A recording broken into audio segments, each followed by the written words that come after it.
Thanks for clicking. All eyes were on the Bank of Canada this morning as it was set to make its interest rate announcement, with some arguing that the bank was going to reverse course on its pause and raise rates, and some arguing that the bank was going to take a wait-and-see approach, waiting to see where inflation landed before it made any rash decisions. We got our answer at 10 a.m. this morning when the bank announced they would be raising rates by 25 basis points, bringing the policy rate up to 4.75 and the prime rate up to 6.95.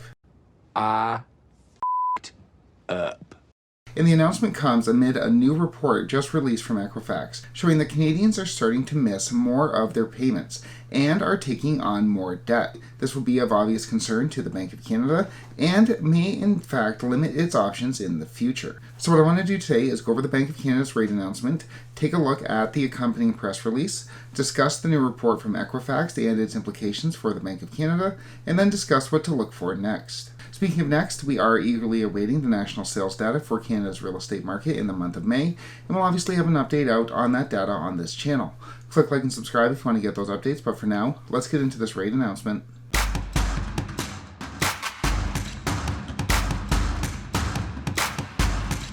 As mentioned, the Bank of Canada surprised many in the market, though not that many on this channel, when it announced it would be raising rates by 25 basis points this morning. Rather than holding the traditional press conference, the Bank of Canada opted to release a press statement, explaining their decision to raise interest rates this morning.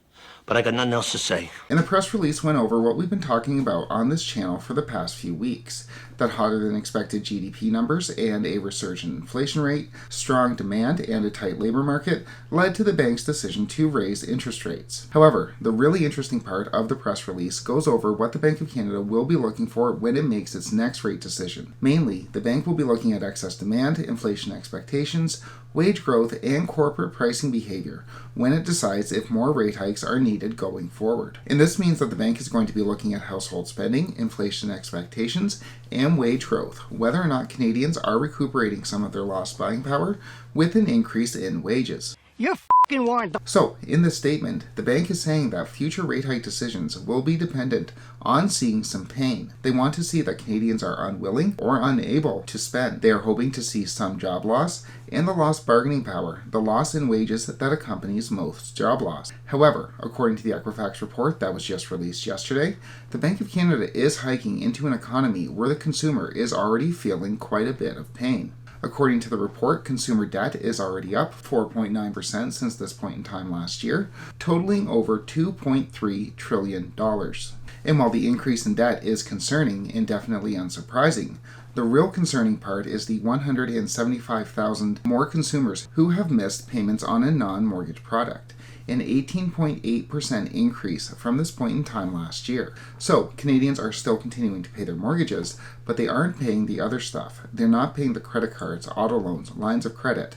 We've seen a 15.7% increase in the non-payment of these non-mortgage products. And Equifax is noting that a lot of these non-payments are coming from consumers who have recently renewed their mortgages, having recently renewed their mortgages at higher rates. And this is a concern that was already articulated from the Bank of Canada when it did its financial system review, when it noted that over the next couple of years, it expects to see mortgage payments increase by up to 40%. And as we saw today with the increase in the policy rate, it's not likely that this is going to be getting better anytime soon.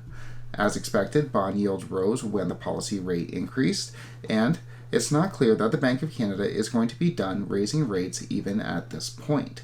We could still see another rate hike in July, and then we'll see what happens thereafter. Trust me, it will never happen again. And, as we saw today with the Equifax report, delinquency rates are already starting to increase and increase substantially. Delinquency rates haven't hit mortgage payments as of yet, but traditionally these delinquency rates will start with non-housing debt. They will start with the credit cards, lines of credit, move on to the auto loans, and then we'll see the non-payment of mortgages. And this was always the main worry from the beginning of the rate hiking cycle. Could the Bank of Canada get Canada's inflation rate back down to that 2% level in time before these major stresses hit the economy, before major delinquencies hit, before it hit the housing market? 2 weeks. Tops.